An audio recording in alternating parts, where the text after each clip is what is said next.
నమస్తే, welcome day రాత్రి. నేను మీ పవన్.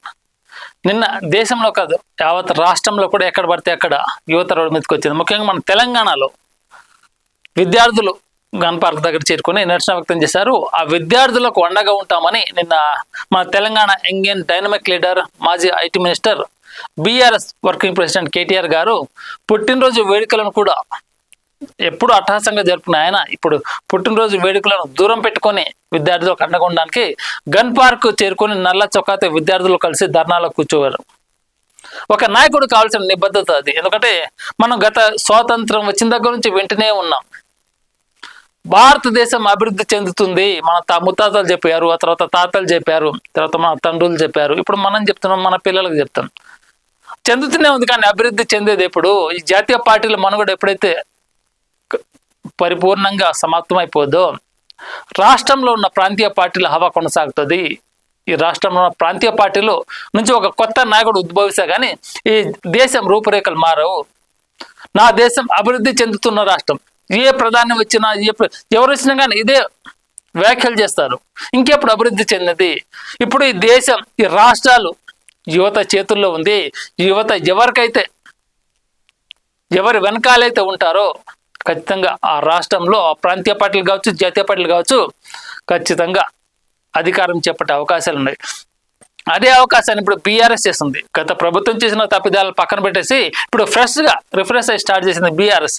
యువతని వెన్నంటూ ఉంటుంది. మన నిరుద్యోగుల సభలు పాల్గొన్నారు. ఇప్పుడు ప్రొటెస్ట్గా జాతీయ స్థాయిలో పార్టీని విమర్శించడానికి రాష్ట్ర స్థాయిలో ప్రతిపక్షంగా ఉన్న బీఆర్ఎస్ పార్టీ జాతీయ స్థాయిలో ప్రశ్నించడానికి యువత వెనకాల నుండి ప్రశ్నిస్తున్నారు. ఇప్పుడు కావాల్సింది కూడా బీఆర్ఎస్కి అదే. అయితే ఇక్కడ డైనమిక్ లీడర్ కేటీఆర్ గారు నల్ల చొక్కాతోటి పుట్టినరోజు వేడుకలను ఎవరన్నా కుటుంబ సమేతంగా అట్టహాసంగా జరుపుకుంటారు. అవన్నీ పక్కన పెట్టేసి నాకు రాష్ట్ర యువత భవిష్యత్తు ముఖ్యమని రోడ్డు మీదకి వచ్చారు. అలాంటి నాయకుడికి ఖచ్చితంగా యువత సపోర్ట్ ఉంటుంది. రాబోయే రోజుల్లో, రాబోయే ఎన్నికల్లో ఇంకా మంచి మంచి ప్రణాళిక రూపొందిస్తే రాబోయే ఎన్నికలు ఖచ్చితంగా బీఆర్ఎస్ అఖండ విజయం.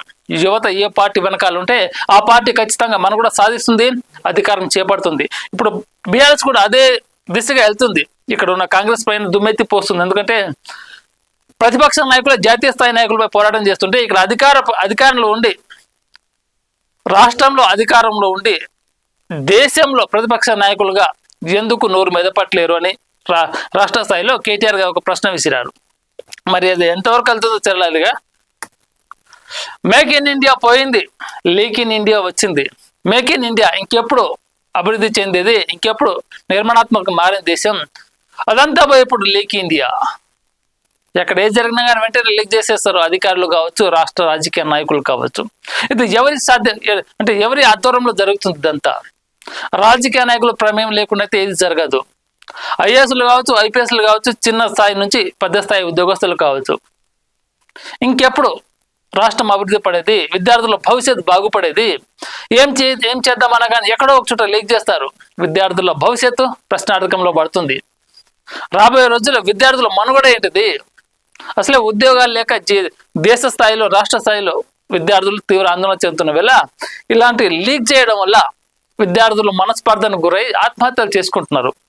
కాక్రోచ్ జనతా పార్టీ ఆధ్వర్యంలో ఢిల్లీలో నిరసన తగిలితే కాక్రోచ్ జనతా పార్టీకి యావత్ దేశం మొత్తం ఊతమిచ్చింది, బలాన్ని ఇచ్చింది. అక్కడ ప్రాంతీయ పార్టీలు కూడా కాక్రోచ్ జనతా పార్టీకి కొండంత అండగా నిలిచాయి. వారి మీద ఏ చిన్న దెబ్బ పడ్డా కానీ మేము ఉన్నామంటూ ధైర్యాన్ని ఇస్తున్నాయి. ముఖ్యంగా అందులో తెలంగాణ నుంచి కేటీఆర్ గారు ఘాటుగా వ్యాఖ్యలు చేస్తున్నారు. జాతీయ స్థాయిలో ఉన్న ప్రతిపక్ష నాయకులు నోరు మెదపట్లేదు. రాష్ట్ర స్థాయిలో అధికారంలో ఉన్న పార్టీలు జాతీయ స్థాయిలో అధికారంలో లేని పార్టీలకు ఎందుకు ప్రశ్నించట్లేదు? జాతీయ స్థాయిలో ప్రతిపక్ష పార్టీ, రాష్ట్ర స్థాయిలో ఉన్న అధికార పార్టీ నాయకులు ఎందుకు ప్రశ్నించట్లేదు అని ఇక్కడ అంటున్నారు. మరి కేటీఆర్ గారు పుట్టినరోజు వేడుకలో రద్దు చేసి నల్ల చొక్కాతో విద్యార్థుల పోరాటంలో కేటీఆర్. ఇందిరా పార్కు విద్యార్థుల విలువ, నీట్ పేపర్ లేక ఢిల్లీ లాఠీచార్జ్ నిరసనగా బీఆర్ఎస్ మహాధర్నా. తరం మారుతుంది, స్వరం మారుతుంది, జంజట్తో పెట్టుకున్నావు జాగ్రత్త మోదీ, కేటీఆర్ హెచ్చరిక. ఇది ఖచ్చితంగా తరం కాదు, పార్టీలే మారాలి. స్వరం కాదు, స్వరం ప్రశ్నించాలి. అవసరమైతే చొక్కా పట్టుకొని నిలదీయాలి. ఇప్పుడున్న యువతలో ధైర్యం ఉంది. యువతని బెదిరించినా కానీ వెనకాల 10 మంది రెడీగా ఉంటారు. మా మీద చేస్తాం తిరగబడే రోజులు ఇవి. ఆ బెదిరిపోయే రోజులు పోయాయి. ఇప్పుడు బెదిరిస్తే తిరగబడి కొట్టేంత ధైర్యం యువతలో ఉంది. ఆ జంజే యువతని ఆపాలన్నా ఈ పార్టీల వల్ల కాదు కదా, పోలీసుల వల్ల కాదు, ఆర్మీ వల్ల కూడా కాదు. ఇప్పుడు ఢిల్లీలో మనం చూస్తున్నాం కదా, ఇప్పుడు రాష్ట్రంలో దేశంలో ఎక్కడ చూసినా ఇదే గోల కనబడుతుంది. ఇది గోల కాదు, రాబోయే రోజుల్లో విద్యార్థులకు దేశ భవిష్యత్తుకు సంబంధించిన విషయం ఇది. ఇక్కడ చూసుకుంటే మనం పరీక్షల సంస్కరణలపై సుప్రీం కీలక ఆదేశాలు. ఇది చెయ్యాలి, ఇంకెప్పుడు చేస్తారు? ఎప్పుడు చేస్తూనే ఉంటాయంటే ఇలాంటి జరిగినప్పుడే గుర్తుకొస్తాయి మన దేశంలో రాజకీయ నాయకులకు.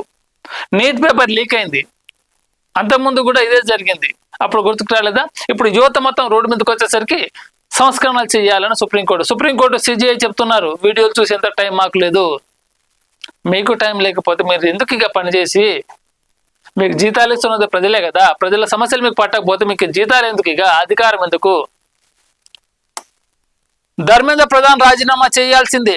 ఆత్మహత్య చేసుకున్న విద్యార్థుల కుటుంబాలకు 1 కోటి పరిహారం ఇవ్వాలి. విద్యార్థులపై నమోదైన కేసులు ఎత్తివేయాలని సిజేపీ డిమాండ్. ఇది ఖచ్చితంగా ఆమోదయోగ్యంగా నిర్ణయం. ఇది కాకరోజు జనతా పార్టీ ఆధ్వర్యంలో తీసుకున్న నిర్ణయం. 3 కాకరోజు జనతా పార్టీకి 3 డిమాండ్లు ఉన్నాయి. 1 సోనం వాంగ్చుక్ గారి నిరాదీక్షను చేసేయాలి.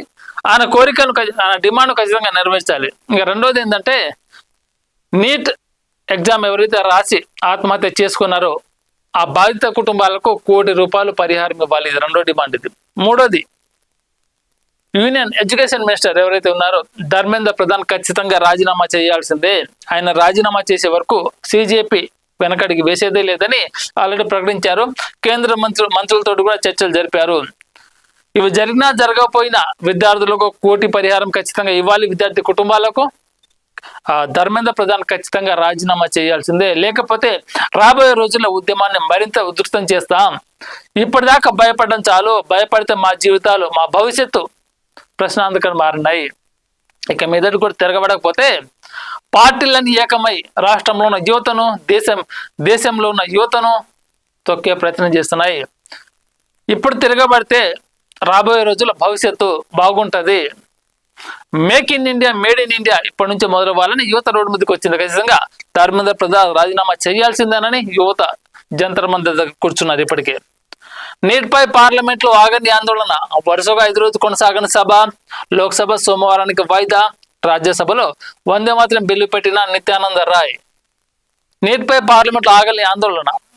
ఇప్పుడు అధికారంలో ఉన్న బీజేపీ మీద ఖచ్చితంగా కాంగ్రెస్ తిరగబడుతుంది. ఎందుకంటే బయట యువత కొట్లాడుతుంది, వాళ్ళని పోలీసులు కొడుతున్నారు, తలకాల పాలగొడుతున్నారు. ఇవన్నీ చేయకపోతే జాతీయ స్థాయిలో ప్రతిపక్ష పార్టీగా ఉంది, ఏం లాభం? వాళ్ళు ఖచ్చితంగా ప్రశ్నిస్తారు, కానీ సమాధానం చెప్పే ధైర్యం ఇప్పుడు జాతీయ స్థాయిలో ఉన్న బీజేపీ పార్టీకి లేదు. వాళ్ళ ప్రశ్నలకు సమాధానం చెప్పే ధైర్యం అంటే రోడ్డు మీదకి యువత ఎందుకు వస్తుంది అంటే ఆ విధంగా కూడా క్వశ్చన్స్ సంధిస్తారు. అదే జరుగుతున్న ప్రశ్న. ఇప్పుడు విద్యుత్ వ్యవస్థపై హరీష్ రావు ఆకస్మిక తనిఖీ. సోలేపేట సబ్స్టేషన్లో విద్యుత్ సరఫరా నిర్వహణపై ఆరా. సిబ్బంది ప్రశ్నించిన మాజీ మంత్రి ప్రజలకు అంతరాయం లేకుండా చర్యలు తీసుకోవాల్సి వచ్చిన.